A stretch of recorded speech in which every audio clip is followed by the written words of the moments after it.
Hello guys, good morning all of you. I hope you all are good in your home. On your demand, I am going to teach you how to solve the numerical problem of SC Verma. In my previous class, I hope कि आप लोग ने बहुत सारा enjoy किया होगा. आपके demand पर ही जो है जो क्वेश्चन नंबर जो है 9 SC वर्मा का 29 चैप्टर है, उसका क्वेश्चन नंबर 9 बनाने जा रहे हैं. ये एक्चुअल में क्या फिजिक्स का क्वेश्चन है नहीं, ये एक्चुअल में केमिस्ट्री का क्वेश्चन है.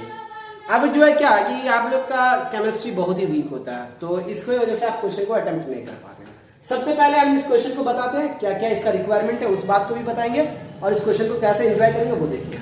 तो बिना टाइम बर्बाद किए हम डायरेक्ट क्वेश्चन भी आ जाते हैं. क्या था कि estimate the number of electrons, that means what कि our interest to find out the number of electrons. हमारा मतलब यहाँ पे क्या interest to find out the number of electron. कितना में the 100 gram of water. Water means what, 100 gram of water. Water means what कि H2O. H2O.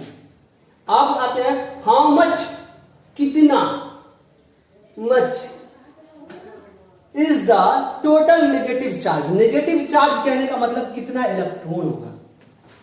मतलब क्या हुआ कि चार्ज पूछा जा रहा है, नेगेटिव चार्ज. नेगेटिव चार्ज मतलब क्या Q, और नंबर ऑफ इलेक्ट्रॉन मतलब क्या N. गौर से देखिए, हमको पूछा जा रहा है नंबर ऑफ इलेक्ट्रॉन N बताइए, और ये बोला जा रहा है Q बताइए. अब बहुत प्यारा कॉन्सेप्ट है. सबसे पहले अगर हम लोग देखें तो क्या कर सकते हैं कि सर नंबर ऑफ इलेक्ट्रॉन इन कह सकते हैं 1 मॉलिक्यूल्स ऑफ H2. तो दैट मींस क्या, number of electron in 1 molecules of H2O. Sir H2O में कितना इलेक्ट्रॉन होगा. मतलब क्या, एक मॉलिक्यूल्स लेंगे ना तो कितना, एक मॉलिक्यूल सब कुछ हम बताएंगे कैसे कैसे केमिस्ट्री में आया है. एक मॉलिक्यूल्स लेंगे तो कितना H2O होगा. तुम बताओ कि H2O मतलब क्या, ऑक्सीजन. ये ऑक्सीजन के आउटर मोस्ट ऑर्बिट में कितना इलेक्ट्रॉन. सर 8. कैसे, तो सर देखो गौर से, ऑक्सीजन, सल्फर, सेलेनियम, टोल्यूनियम, प्लूटोनियम, ये वाला ग्रुप होता है कि नहीं होता है. उस ग्रुप में ऑक्सीजन वाला जो 8 है. तो सबसे पहले तो यहां पे देखिए तो कितना हाइड्रोजन है, 2 hydrogen H. Oxygen, sir hydrogen का डॉट इस तरह से देखते हैं. ऑक्सीजन, तो सर ऑक्सीजन मतलब ये वाला चीज. क्या दिक्कत सर हर चीज क्या करेगा मेरा, अच्छा सॉरी ये 6 ही होगा.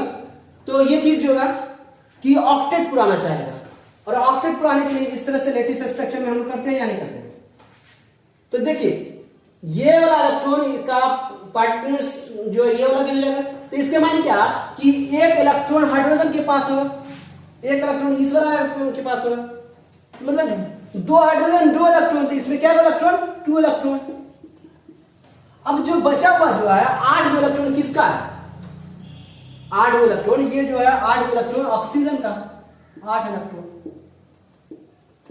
तो सर अपने पास जो समझे कितना चीज पर समझे कि सर 2 इलेक्ट्रॉन किसके पास, हाइड्रोजन के पास. क्यों, हाइड्रोजन में क्या होता है, एटॉमिक नंबर 1 होता है, दैट्स व्हाई उसके अंदर में एक ही इलेक्ट्रॉन हो सकता है. तो 2 हाइड्रोजन 2 इलेक्ट्रॉन. इसका जो 16 होता है ये एटॉमिक मास. लेकिन अगर देखा जाए तो ये 8 ऑर्डर में देखेंगे तो इसकी वजह से मेरे पास क्या इलेक्ट्रॉन हो जाएगा, 8. सर टोटल कितना इलेक्ट्रॉन हो जाएगा, 10 इलेक्ट्रॉन. मतलब क्या कि आप जब number of electron in 1 molecules of H2O में क्या इलेक्ट्रॉन, 10. अब आते हैं यहाँ पे.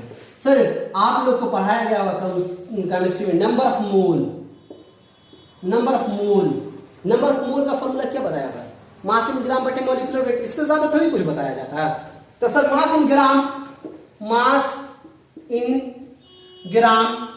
बटे मॉलिक्यूलर वेट MW. सर मास इन ग्राम कितना दिया हुआ, तो ये मेरा दिया. मॉलिक्यूलर वेट कितना तुम ही बता दो. मॉलिक्यूलर इसका तो 112, और इसका मॉलिक्यूलर वेट कितना, तो सर 16 2 18. यही होगा मास, नंबर ऑफ मोल. अब जब नंबर ऑफ मोल निकल जाएगा तो नंबर ऑफ मॉलिक्यूल्स निकालना कितना आसान होगा. तो सर इसी तरह से आप निकालो नंबर ऑफ मॉलिक्यूल्स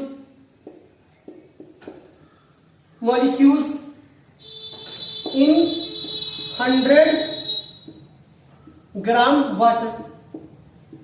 सर देखिए 100 ग्राम वाटर में, 100 ग्राम वाटर में कितना मोल, इतना।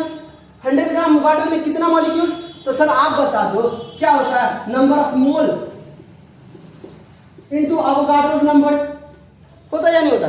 जब इस चीज को आप जानोगे तो नंबर ऑफ मोल कितना इनटू एवोगाड्रो नंबर 6.023 इंटू 10⁻23। अब देखो गौर से, sir number of molecules in 100 gram water, 100 gram water में कितना मॉलिक्यूल्स है, इतना मॉलिक्यूल्स है। हमको क्या पूछा जा रहा, number of electron, number of electron. गौर से देखिए, यहां पे याद समझना है कि sir number of electron in one molecules, एक मॉलिक्यूल्स में कितना 10, तो सर इतना मॉलिक्यूल्स में कितना, तो उससे गुना। दैट्स व्हाई हम लोग लिख सकते, we can write as 6.023 into 10⁻23 into 10 electron. आपको हमको लग रहा है समझ में आ रहा है। अब क्या करेंगे सर, इसका गुना भाग आपका काम है। अब गुना भाग करेंगे तो इसका कैलकुलेशन हो जाता है आपके पास 3.35 इंटू 10⁻25। देख लेते एक मिनट। तो अपने पास ये चीज है, तो आपके पास देख लो एक बार,